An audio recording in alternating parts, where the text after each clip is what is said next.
what Fred does. I always say Fred. We have Fred from poverty, Fred from middle class, Fred from wealth. When I say Fred, I'm talking about individual behavior. So individual behavior. So some of the things that you guys said, you talked about drugs, you talked about codependency, you talked about parenting. That falls in this category. The second one is community. I think somebody said location. Okay. Do any of you in here know Mike Miller? Yes. Okay. Mike Miller used to talk about winning the zip code lottery. Have any of you ever heard him say that?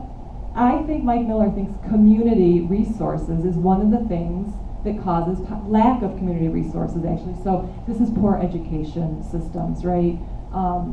Bad transportation, not having good public transportation.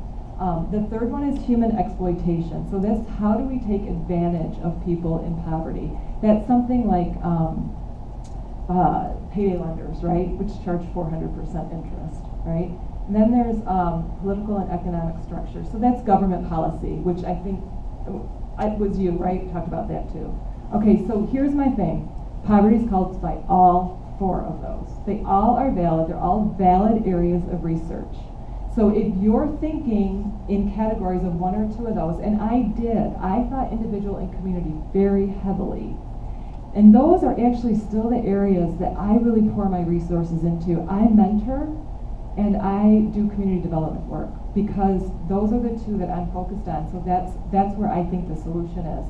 But now I have a much broader awareness that I need to also pay attention to government policy, and I need to also pay attention to things that we're doing that exploit people in poverty. Okay, these next slides I kind of just went over, so I'm just going to very briefly, behaviors of the individual, those are specific things that we talked about. So usually people that think it's the behavior of an individual are the people who will get involved in doing something to change individual behavior. So you might get involved in like a marriage promotion program. You might get involved in treatment intervention. You might get involved in a literacy program. So anything that has to do with how people behave. Dependency falls in here, work ethic falls in here, generational apathy falls in here, victim mentality, entitlement, all of that falls in here. Okay, the next one, human and social capital.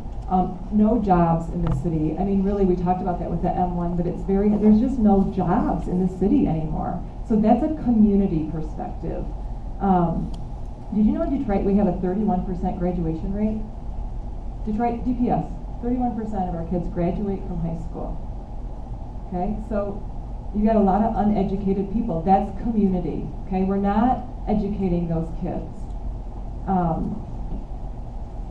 If you think in this realm, you're going to do things like Head Start, try to get resources back in the community. You're going to think about labor markets. You're going to think about getting jobs back in the community, job programs, anything having to do with community development. Okay, so I teach parenting classes. I'm trying to do some community development. There's a lot of real estate now, development going on with Central Detroit Christian.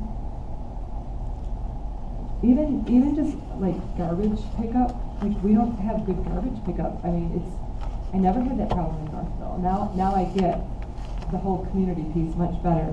Okay, lens number 3, we already talked about this. This is payday lenders, rent to own. Even stores even grocery store prices are higher in the city than they are. And I understand why it's shrinkage, right? They have to cover for shrinkage, but the people that live there have to pay more for their groceries than they do the people in the suburbs do. Same thing we talked about auto insurance, okay? And then the last one is government policy. And I think you guys are all pretty familiar, right? I mean, we talked about welfare.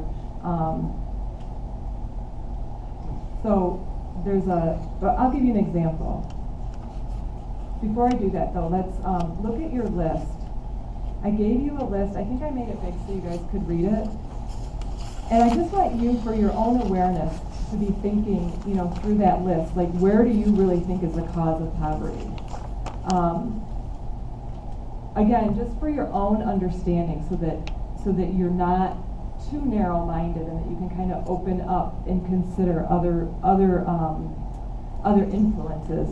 I'm going to tell you, kind of like a case study. This is a girl that has grown up in generational poverty that I currently mentor in the city. She is a young single mom, and she's welfare dependent. So that's from column 1, okay? She actually went to Cass Tech. It's a pretty good school in Detroit, right? You got to get into Cass Tech.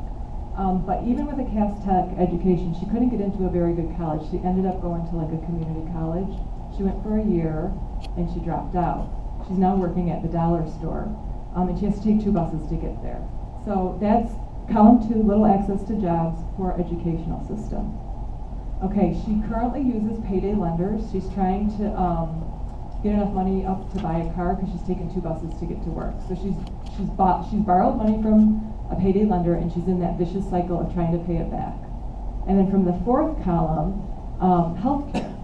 So when she was a student, she had no health care. She was at community college, she had no health care. She got pregnant, she had a baby, now she has health care. Okay, so you see how this one person, all 4 of those columns are affecting her personal situation of poverty. So it's not one column, it's all 4. They all matter. So something I would suggest, if you're looking at ways to get engaged in poverty, especially those of you who are, maybe aren't involved in urban ministry now, you're going to go on this trip and then you might come back and kind of have a heart for it, right? Look for betterment programs. Look for development programs, not betterment programs.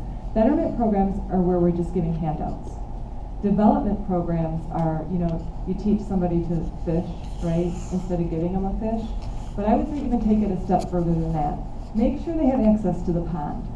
Because if you can teach them to fish, but there's no pond, doesn't matter. So you want to look for programs that actually give people access to ponds and teach them to fish, not just give them fish. So you're covering that whole spectrum. Does that make sense? Okay. So I have a fun quiz to do next.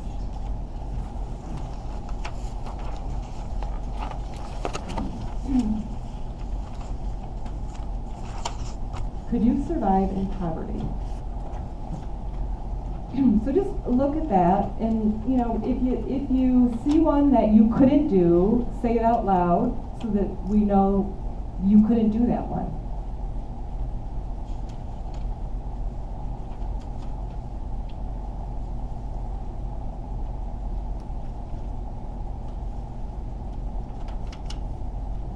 I got a lot of people who could survive in poverty. That's good. I don't know where the free medical clinics are. Okay, that's a good one. And that's hard. That was hard for me when I started mentoring. I didn't either. I had to figure that out. Yeah. I don't know where to get a copy. Okay, yeah. I'm really glad you don't. Thank you for sharing that. I don't either. I still don't. I can borrow one off Ed, maybe. Yeah. Just go to the suburbs, break in someone's house. Yo. The one I love is I know how to move in half a day, because I've helped a lot of people move in a half a day with Target bags. So the purpose of this slide really is just to give you an awareness that you need different skills in poverty than you do in middle class. And ministry in these environments looks different, right? I mentioned, I love coming in this building because it's clean. My office at Citadel, you can't regulate the temperature in there. It's like 105 degrees all the time. It just is. They're older buildings. They're dirtier. They're harder to maintain. We do have a handyman, and he does all of our facilities. And we have a campus. We have 3 buildings, so he's stretched very thin, very under-resourced. And we have a banister to go out the door in our office space. You have to go down like 3 or, like one of those landings, you just go down 3 or 4 and there's like a little banister. Well, the banister broke and someone asked him to fix it. Now, we must not have a hammer and nails because there's tape on it. And it's not duct tape, it's painter's tape. So we're fixing banisters with blue painter's tape because that's what we have. So we use what we have. And that's how it works in poverty. You just don't always have the right tools to do the job at your access, so you use what you have. So there is a skill set there of resourcefulness. It looks different. Okay, so middle class, I'm guessing, did I see a hand? Yes, sir. Yeah, I was just asking, what number 12 is for you to survive? I can entertain a group of friends with my personality and my stories. Yeah, that's a great question. I'm glad you asked that. Entertainment I usually spend more time with this when I'm doing mentoring or people who really are engaging in relationships, and I don't know exactly the dynamics of your trip, like if it's a work trip or if you're going to be interacting with people. But in poverty, it's very valuable to be able to entertain people. So, are y'all familiar with Vista Maria? I do some work at Vista Maria, and it's a girls' home. And so you'll notice when the girls come in the room, the girls that are the most lively, the most entertaining, singing and dancing, telling jokes, those girls are the popular girls. So entertainment is key in poverty because you use your personality for entertainment. Pastor Terry, very charismatic, very outgoing, walks into a room, captures your attention, very popular, right? I mean, you guys love him here, right? Maybe not all of you love him, but in general, he's beloved here and he keeps coming back, and I see heads nodding, right? That is valuable in poverty. It's entertainment value. Does that answer your question? I'm sorry? That answer your question? Oh, yeah. Okay, yep. You see it. I mean, you'll see it when you're there. I don't know how relational you'll be with people because this one extends. It's not, that's just not American poverty. I see that. I've seen that everywhere I've gone. Because it's boring, right? You don't have necessarily. I mean, we do. Actually, when I was in Mumbai, I saw even in the slums they had like cable satellites. You know, so they do have entertainment that way. But yeah, very important.